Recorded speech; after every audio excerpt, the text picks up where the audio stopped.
Hi, hello, welcome to week 4 algebra. All right, so this time we're going to be working on multiplying polynomials. And what we're going to be doing here is there's only two vocabulary words here. We have box method and FOIL method. The reason is because most of the vocabulary that we are going to be using in this lesson, you've already kind of learned. So there's just going to be two different things right now, all right? So let's see.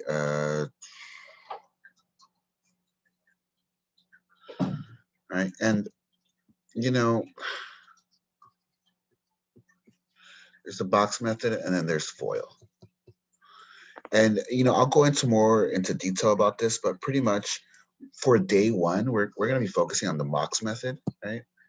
And the box method is pretty much just it's a way for you to organize, right? Let's see, race. It's a way for you to organize everything. So um,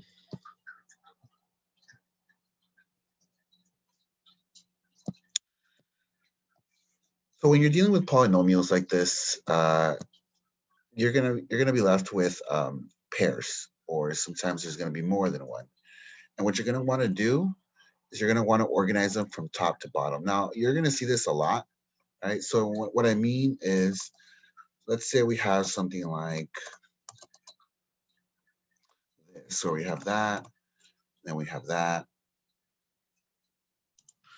And ultimately, it's a way for you to multiply them. So remember how we were doing the power rules? And in this case, right, we would, like, everything has a power. For example, these x's here have the power of 1. So, well, what the way the box method works is you put each one of these, right?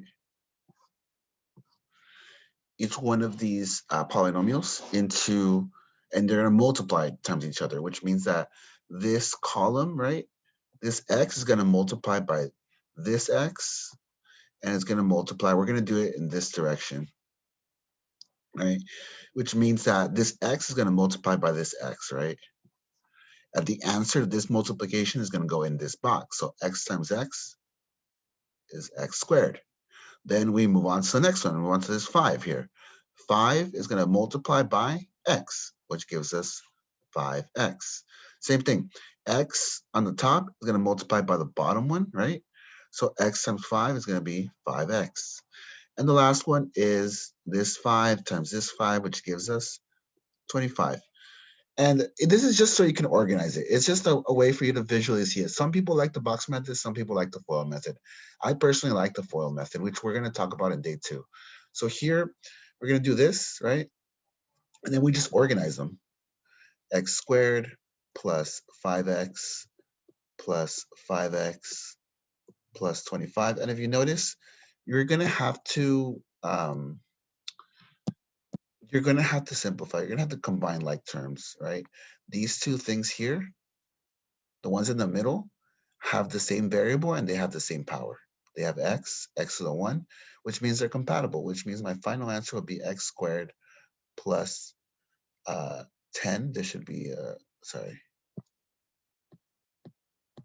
Okay. I'll get rid of that while I'm at it. Plus 10x plus 25. And that's basically the box method. So we're going to explore the box method, all right, in a few more complicated problems, right? So here, or for example, you'll see problems that say this: multiply polynomials using the box method. X plus 5, x times 2, right? The first step that we're going to do right here, which is draw a box and place the polynomial term 1 on top of each space. So if you notice, I took the x and I put it up here, right? That's this. And then I took the 2, right? I put it over here, and then the x and the 5 are here and here. And like I said in the last example, we're gonna multiply. The column multiplies by the row, right? So by the way, the row and then the rows are going from left to right, right? And the columns are going up and down, right? So then at this point, we just multiply them out like we did in the last one. X squared, right? x times 5 is going to be just 5x. And then 2 times x is going to be 2x. And then 2 times 10 is going to be, 2 times 5 is going to be 10. And again, that's us doing step 2. We multiply it out, we fill out the box. And for the problems this week, make sure to show the box. Like, I need to see the box. All right. Remember to use exponent rules. The exponent rules are going to be very important here. Organize the product results below in the order from highest power to lowest power. Now, we need to organize these in a kind of horizontal way. So I'm just going to rewrite x squared, right? But I happen to know that these two, right, are like terms. Why? Because they have the same variable and the variable has the same power. They both have an x and the x's are both to the power of 1, which means I can add them, right? For example, 5x plus 2x plus 10. How do I know it's plus? Well, they're all pluses here. And there's going to be something very important. If you notice, all of them are pluses. But if one of them happened to be negative, then that would change the signs. And we're going to see that in the next problem.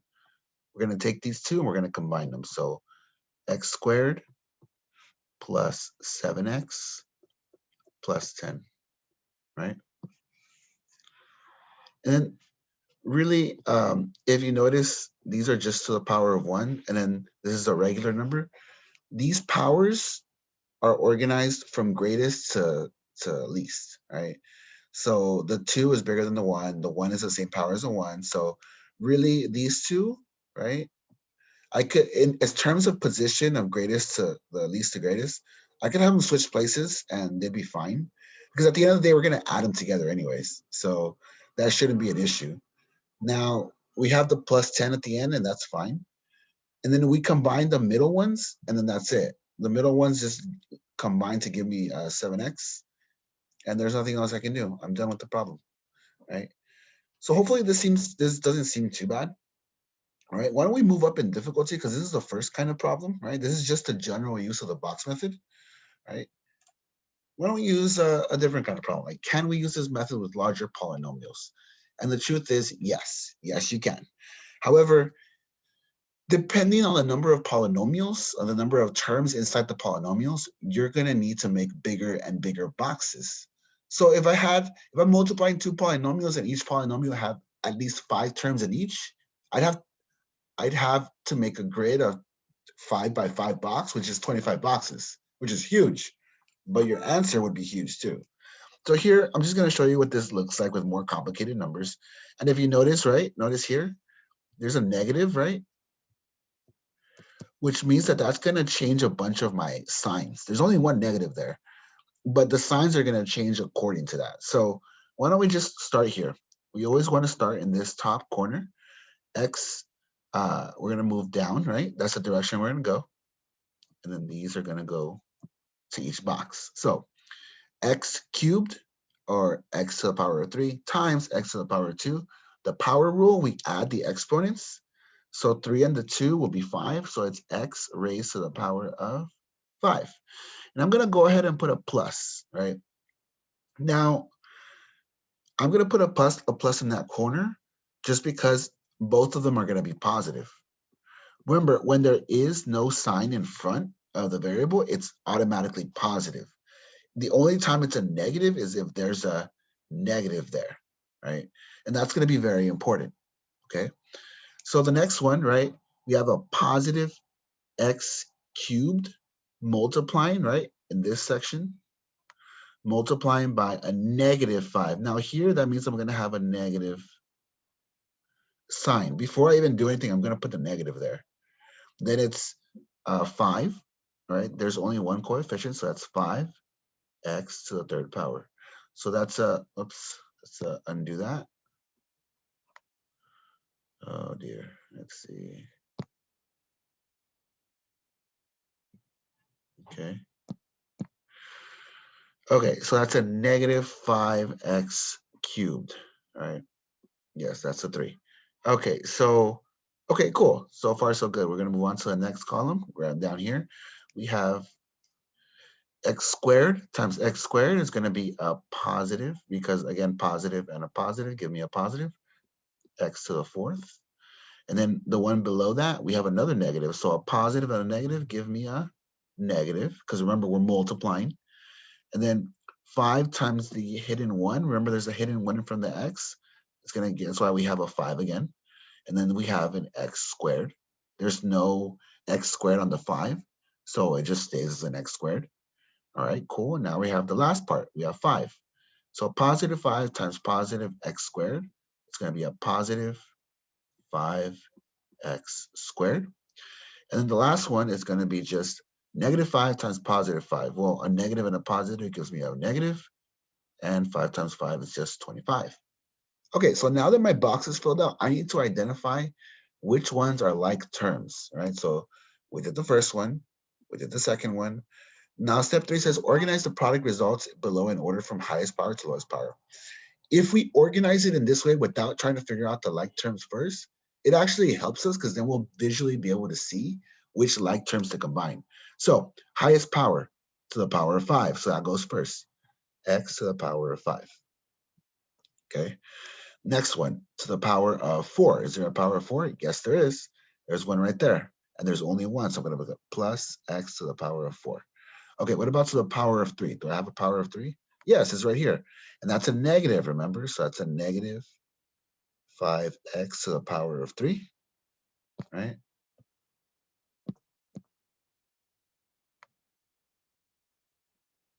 Okay.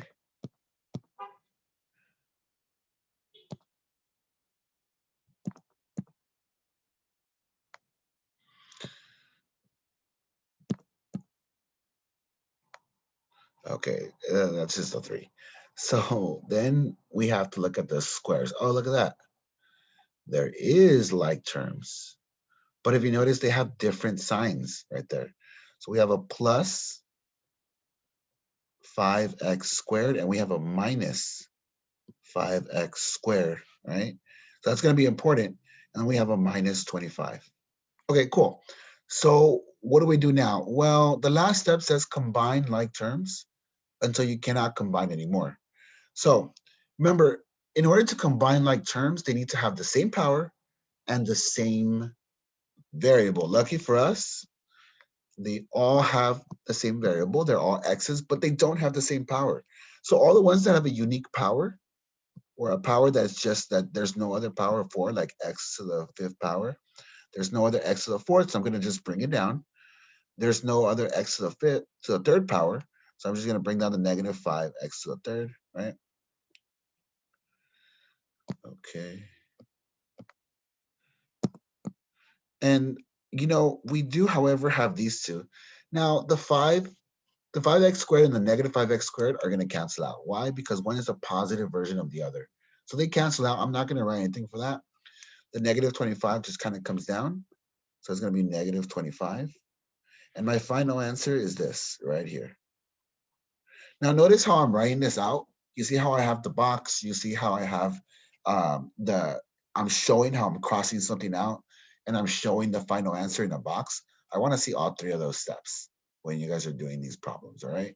If I just see the final answer and I see no work, right, then I'm not giving you credit.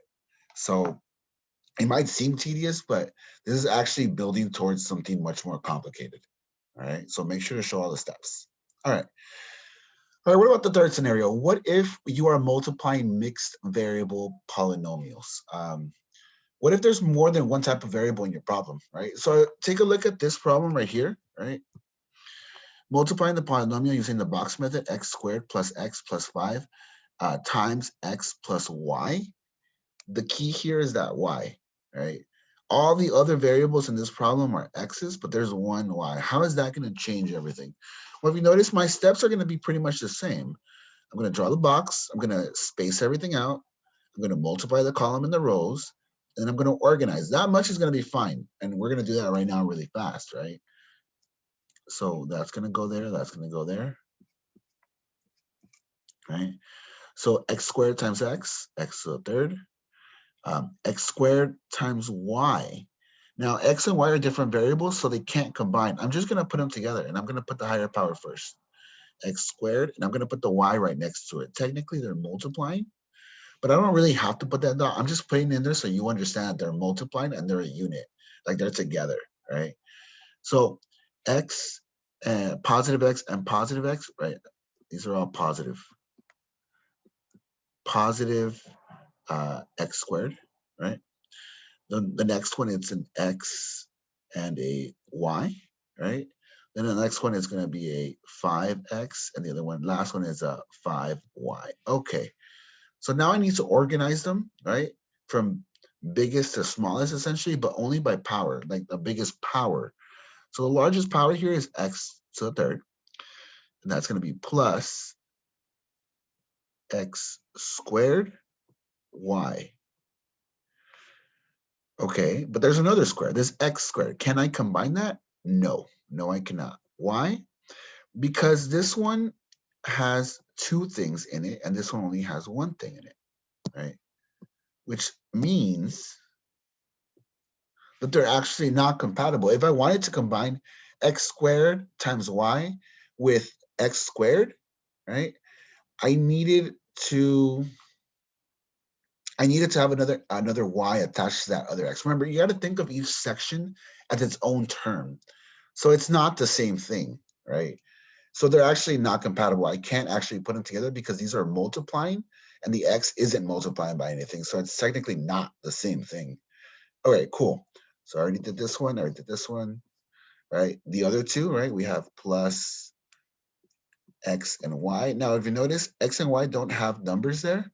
When they don't have a power, it's to the power of 1. So we have x to the first times y to the first. They're a package deal, right? I can't combine it with the 5x, once again, because the 5x doesn't have a y attached to it, right? But there is a 5y. Can I combine that?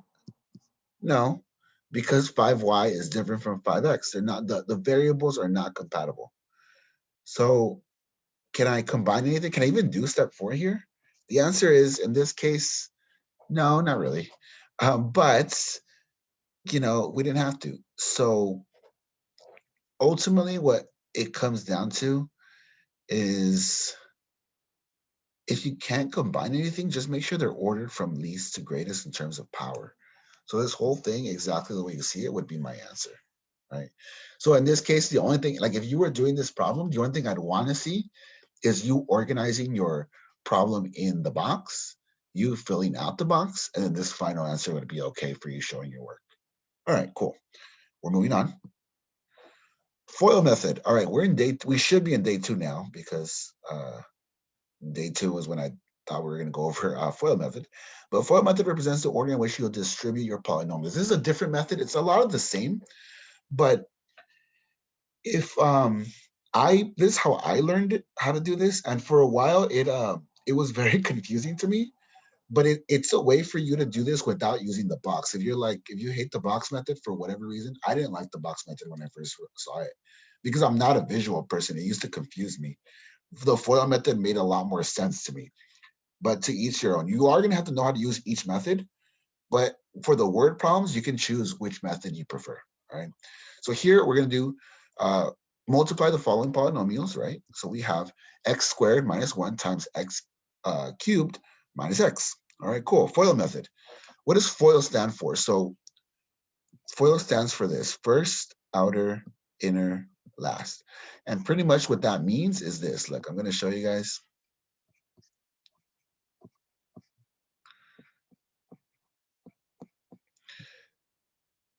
This is first, inner, oops. Yeah, first, outer, inner, last. Okay. So what that means is this x squared is the first one. And pretty much the thing behind the FOIL method is you just have to multiply everything by everything. And the FOIL method is a checklist for you to make sure that every single term multiplied by everything in the other polynomial. So this is the first term here. We have the x squared, and it multiplies by the first one here, right? By the first term in the second polynomial. That's what first is referring to. So if you notice here in the steps, right? I have x squared times x cubed because those are those are the first terms in each polynomial. That's why they go under the first category. All right, outer, right? So outer, okay. So we're here, we have the first one also multiplies by the other one, by the outer one, right? So it's just, FOIL is just a way for you to remember this crazy scheme. But pretty much the first term has to multiply by the first term in the second polynomial. It also has to multiply by the second term in the second polynomial in a separate bit. So if you see this, we have x squared times negative x. The negative follows the x along with it. It's a package deal. So that multiplies by it. Then we have inner, right? The inner one, right? So it goes in there. Let's see. So we got -1. Remember, the negative follows this one, right? So -1 is going to multiply by the inside one, by I. So it's going to be x squared, x cubed again. And then the inner is also going to multiply by the last one. This is the last section. I know it's kind of confusing. And to be honest, I don't like acronyms, which is why it confused me a lot. But pretty much that's why I left this visual right here. Follow the arrows. Like if you're having a hard time following what like FOIL represents or the words, just look at what I did with the arrows. Because the x squared has to multiply uh,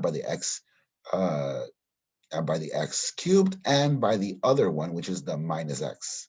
Just like the -1 has to multiply by the x cubed, and it also has to multiply by the negative x, which leaves us with these things right here. And really, all you do is you just organize them. You just organize them from least to greatest power, which is what I did there. So once I have all my values, right, I take all my values and I put them next to each other. So I have x to the fifth power minus x to the third minus x to the third plus x. And then these two have the same power and the same variable, so I can combine like terms. Usually, I hope you have noticed a pattern. The middle ones usually combine. There's going to be times where they won't, but those are more rare and in between. Most of the time, the middle ones will combine. And then you're left with your final answer. Okay, cool. Let's move on to the next one. Next example. Does this work with larger polynomials? Yes, of course it does, right? All you have to do, but the acronym breaks down if you're not multiplying two binomials. Binomial just means two terms inside the polynomial, right? If you're trying to multiply a trinomial and a trinomial, that means three terms, right? Term one, two, three. That means that there's three terms times another polynomial that has three terms. There's a total of six terms. It gets messy. The more terms inside, the more arrows have to happen. So for example, here, this has to go here, this has to go here, this has to go here, right? This one has to go here, this has to multiply here and here, but that's not it. This one also has to multiply here, this one also has to multiply here, and this one also has to multiply here. So as you can see, there's 9 arrows, which means there's going to be 9 values. So the larger and larger that the polynomials become, the harder it is to keep track of everything, right? Which is why I recommend that when you draw the arrow, that's when you would write it down, right? So what do I mean by that? I mean that,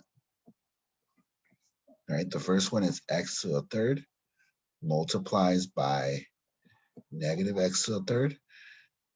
X to the third times negative x to the third is negative x to the sixth. You see how I wrote it down? And then the arrow lets me know that I've already multiplied it. So I can multiply it by the next one, right? Second arrow. So this is going to be plus 10x cubed, right? Or sorry, to the fourth, because that's the first. Well, anyways, the way I did it here was I recognized, okay, well, the first polynomial has 3 terms. The first term, right? The second term, and the third term, right? So the first term is the same one. It's this one. it's x to the third. You notice how there's x to the third, x to the third, x to the third? It's multiplying by the other three, right?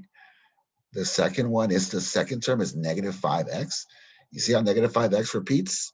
And the other ones are the other ones. And then the third term is 10, and 10 repeats 3 times, but it multiplies by the other ones. Well, that's how I keep track of it, right? That's how I know what all my answers are. These are all of my answers. Once I have all of my answers, I'm going to organize them from least to greatest, right? That's what that thing is. Whoops.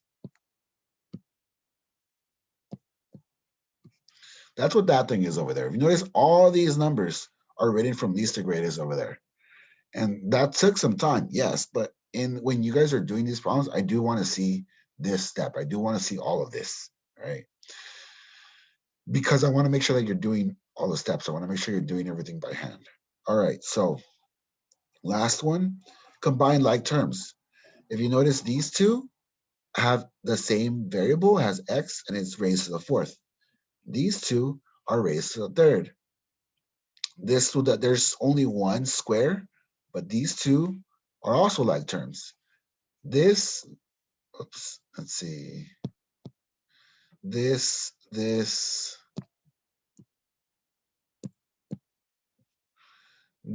and this just came straight down. Right? If you notice,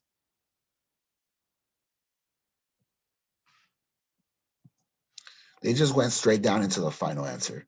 The ones that had to combine, I had to change, right? But ultimately, this was my answer at the end. Okay, because there's nothing else that I can do there, right? All right, so why don't we move on to the last example? How does this work with mixed variables? Okay, so we have this problem right here. We have x squared plus x times x squared plus x plus y. Once again, that y is the issue, right? So we're going to do the FOIL method, right? The FOIL method says I have to multiply the x squared by every term in the other one, right? So you notice I started with the polynomial to the left, and since there's only two terms, right? I only did two of these, right? Over here. X squared is the first term, so it gets repeated 3 times and it multiplies by all the other ones, right? And the same thing for the second term, it's the x, because the x is the second term in the first polynomial, and it multiplies by all the rest. And it gave me all these values right here, right? So I'm going to take these values, I'm going to organize them, right, from least to greatest, and I'm going to combine any like terms that I have, like that. Except there's an issue here. That's an issue right there.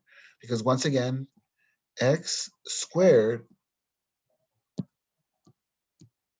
right, cannot combine with a regular one of these. Why? Because they're not the same. Remember, if this had a y attached to it, if this one had a y attached to it, I could do it. But they're not, but since I can't, they're not technically like terms. So really the only one that I ended up combining was that one. Whoops. And then the rest just kind of stayed as they are. So when you're dealing with a mixed variety of variables, you're going to have to just learn to keep them in there. But just a quick side note, right? If I did have another one of these like this, what would it look like if I combined them? Well, this is a single x squared times y, and this is another x squared y. So if I were to count how many x squared y's I have, there's actually two of them. So when I combine them, it's just going to be 2x squared y. This is more like a label, and there's two of them. So now there's 2xy. If there really were two of them, I can combine them that way. Okay. And then like, what if there was like a 5 or something here, right? If there's like a 5, well then this would be a 1, and that would be a 6, right? So I'm just trying to get you guys to see that The coefficients are the ones that add together, right? The numbers in front of the x squared is what gets added together. As long as the x squared y are the same, then that makes them compatible. Okay, let's move on. Word problems. All right, problem. Trina is building a garden. She designs a rectangular garden with a length of x plus 4 feet and a width of x plus 1 feet. When x equals 4, what is the area of the garden? All right, so here you have to recognize what kind of problem this is, right? The interpretation says area is found by multiplying length and width. So if length is x plus 4 and width is x plus 1, the problem is a polynomial multiplication problem. You can use the box method or the FOIL method to solve it, right? So we're going to start with the box method here, right? Right. And we know we have to multiply length times width. And we know what length and width is. It's just x plus 4, and the other one is x plus 1, right? So I'm just going to draw a box, multiply it out. X times x is x squared, right? X times 1 is just x. The other one, 4 times x, is just 4x. And the last one is going to be just 4 times 1, which is 4. Then I'm going to combine like terms. Well, I'm going to recognize that there's like terms. I'm going to write it down here, right? Then I'm going to combine like terms to equal that. And then when x is equal to 4, I'm going to replace all the x's with 4's, which is what I did there. 4 squared is 16. 5 times 4 is 20. And then you add them all together. The area of the garden is 40 feet. And then that's how you would show your work. However, for the FOIL method, right? FOIL method, I would want to see something like this. You can do the arrows if you want. If you're going to do the arrows, just make sure you're right, because the arrows are visual, right, for me, and they're also visual for you. But if you're not keeping track in a way that makes sense to you, then you can still make mistakes. The best way to not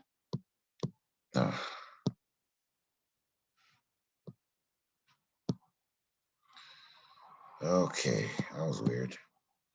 The best way to not lose track is to write it out like this, and then just have all your values there, because then what happens is you have your 4 terms, right? You're going to organize them from greatest power to smallest power, recognize if there's any like terms, combine the like terms, and then get your final answer like that. Okay, so hopefully that wasn't too bad. By the way, area, I'm not sure if that was clear. If I was to do like a square and the length and the width, right?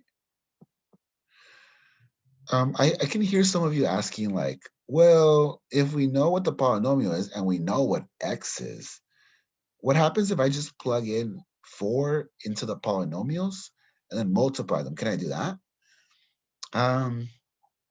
The short answer is yes. So let's see. We have x plus 1 and we have x plus 4. And if x is 4, really what that means is 4 plus 1, right? And the other one, right, is 4 plus 4. So then what ends up happening here is we have 5 and 8, and then they're multiplying times each other.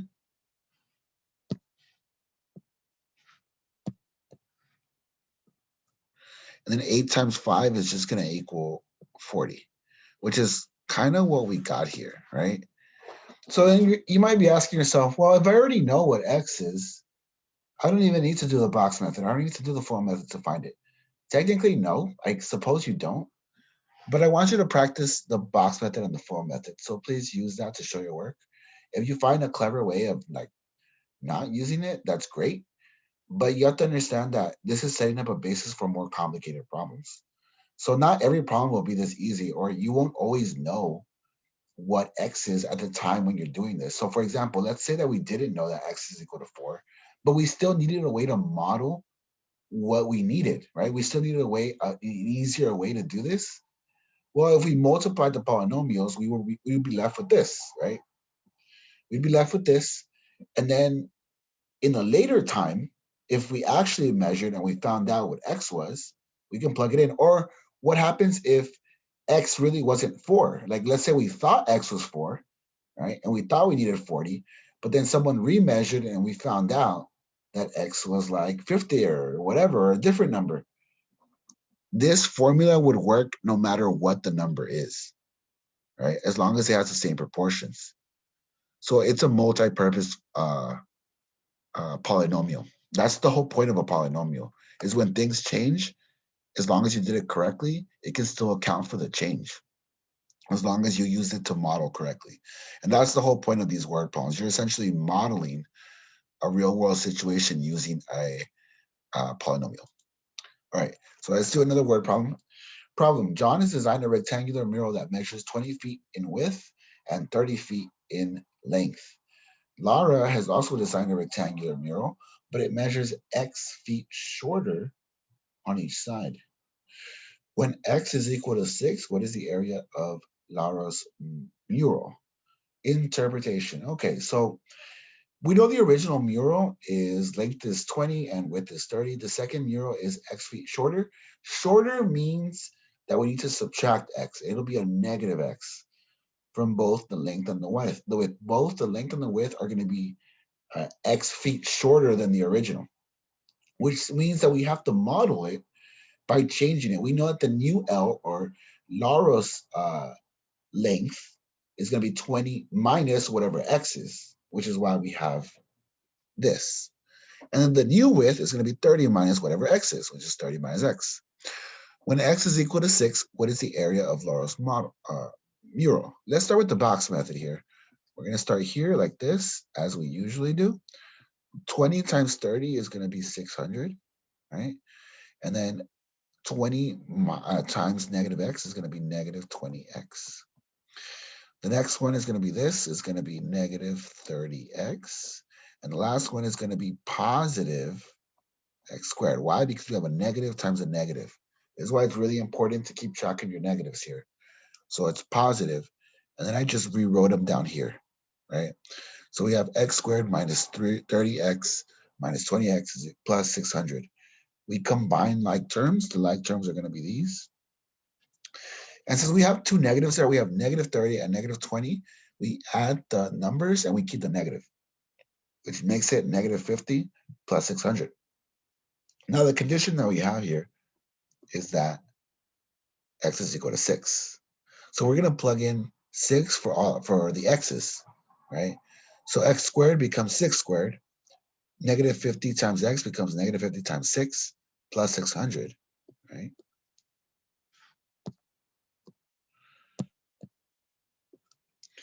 So then we have 36 minus 300 plus 60 is going to be 336, right? Feet squared. That is my answer. Now, in case you wanted to use the FOIL method, I have it over here, right?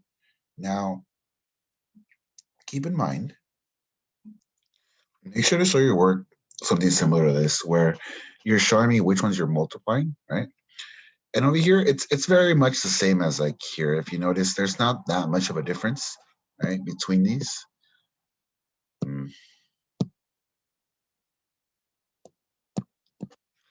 There's not that much of a difference.